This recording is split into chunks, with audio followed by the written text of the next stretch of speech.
Okay, once again, good evening and welcome to our daily postil for another night of our program. So, welcome. This is your Doc Rudy, and I pray I can share to you the best thing, you know, the best thing that can be heard, and at the same time, some enlightenment. We need to be enlightened, and then as we are enlightened, we can also enlighten others. That means we need to reflect the light coming from our Lord Jesus and reflect to the others. So I would like to talk this night, all about the narrow gate.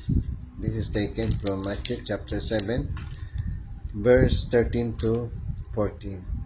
Chapter 7, verse 13 to 14. But prior to that, let us have some story, some story about this entering.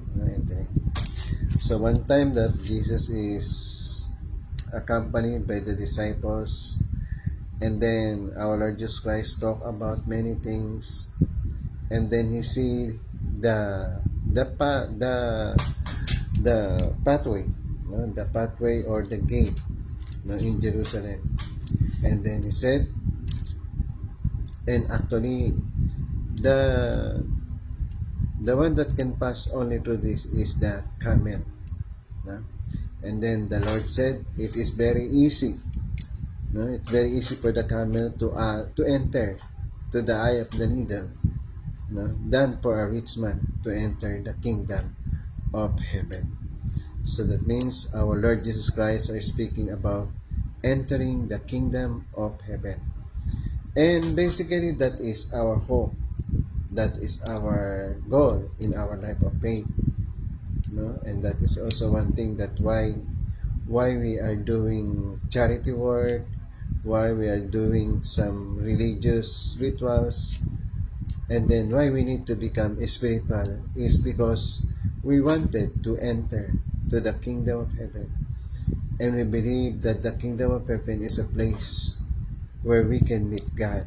Not exactly literally, but rather it is a place where we can experience God intimately. That means in the kingdom of heaven, we will experience God, just like in experiencing the the air, the water, So that means in somewhat spirit, God is tangible spiritually, no. So I think we are going to be happy. We are going to be happy when we when we become one with God, when we understand God, and then when we come closer to God. So beforehand, if you are new, please like and share. And I hope if anyone out there can help me to propagate this program. No? And then thank you if you can propagate this program so I can reach out many people as I can.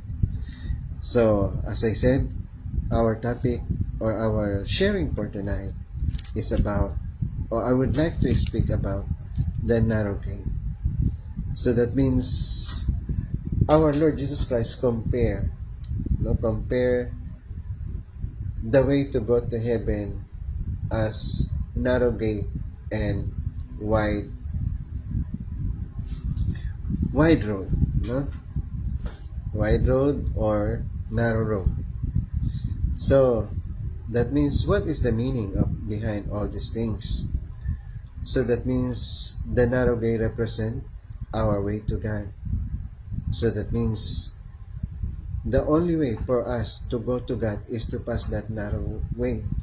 No? That means that narrow way is believing in God, following God, and doing things for God. That is the narrow way.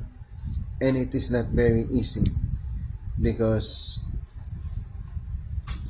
we need to have self-denial. We need to deny ourselves. We need to deny our physical desire. we need to deny our materialistic desire.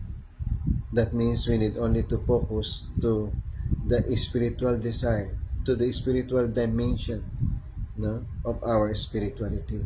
That means we need to obey God, we need to have faith in God, and we need to become one with God. So that means to become one, to pass that narrow gate is to vertically align with God. That means we need to align ourselves with God. Vertically, we need to align. And then, as we align ourselves to God, then we can receive the inspiration from God. We can receive direction from God. And then ultimately, we can have the power of the Holy Spirit in our life. No? And then, it is not very easy to enter that narrow gate. But opposite to that is the wide gate, wide gate and wide road that leads to destruction. That means this wide road is rebellion against God, going against God, sinning against God, materialism, selfish desire. No? So the those are the wide gate that will lead us to destruction and separation for God, separation from God. But the thing there is, our goal in our life of faith is we need to become one with God, because only by becoming one with God we can experience joy and happiness, contentment, happiness, no?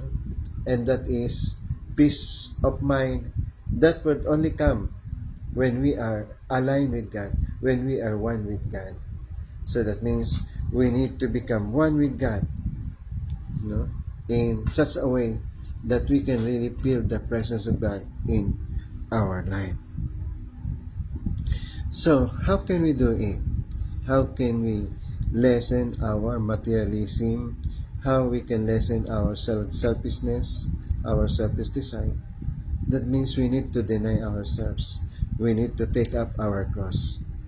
Then, as we take up our cross, then we can follow our Lord and Savior Jesus Christ. He said, if anyone wants to follow me, take up his cross and follow me. So that means the hardship, the pain, the hardship of following God, we must endure to the end. Because that is the way going to God. That is the path going to God. Because the path of going to God is very narrow, but the path going to hell, going to destruction is very wide. And therefore, what we need to do is to have humility, humbleness, no, and obedience to God, because represent represent the narrow gate, the narrow road that represent our self-denial, becoming one with God, following God, especially accepting our Lord Jesus Christ. And that is very important. In passing through that narrow gate, we must have our Lord and Savior Jesus Christ, because He said, I am the way, the truth, and the life. No one comes to the Father except through me. So that means we need to accept our Lord Jesus Christ as we pass through that narrow gate. That means our companion in going to that narrow gate, to that narrow road, is our Lord and Savior Jesus Christ and the Holy Spirit. So that means to endure, to endure the hardship of obeying God, to endure the pain of sacrificing ourselves, to enjoy the pain of taking up our cross, we need our Lord and Savior Jesus Christ. We need the Holy Spirit. And of course, that is not very easy. The way to God, the path to God, it is not as easy as we think. But of course, there is no impossibility with God. Everything is possible with God. And then what we need only is to have, first and foremost, is to have faith. We need to have faith in God. Absolutely. Because without faith, we cannot please God without faith. And then next is, we need to obey God. Our Lord Jesus Christ said, if you love me, obey my command. No? And then we need to obey the words of our Lord Jesus Christ, meaning to love God with all our heart, to love our neighbor as we love ourselves, to serve our neighbor as we serve ourselves, and then to live a righteous way of life in accordance with God's will through our Lord and Savior Jesus Christ, through the Holy Spirit. So that means we need to become one with God. We need to become one with our Lord Jesus Christ in order to pass that narrow gate. And then in passing that narrow gate, we need to endure because there will be pain, hardship. But those pain and hardship is not equal to the joy that we are going to receive from our Heavenly Father, to the joy that we are going to receive from our Lord and Savior Jesus Christ. So that means what we need to do is to have absolute faith, absolute love, and absolute obedience. We need to be vertically aligned with God and then never lose our forecast, never lose our focus on following God, on the will of God. So remember, going to God is just like passing to a narrow gate, but at the end of the tunnel is light. No, at the end of the tunnel is light, just like behind the dark cloud there is a silver lining. So that means behind that narrow gate is our eternal life. Behind that narrow gate is our happiness. Behind passing through that narrow gate is our oneness with God, our relationship to God. And there is no replacement, no? There is no other joy than to have joy with God. We need to pass through that narrow gate. And we need to endure as we pass through the narrow gate. Okay? So, thank you and God bless. And I hope to see you again for another episode of our Daily Positive. Please like and share and follow. Okay, good night. God's love, I share.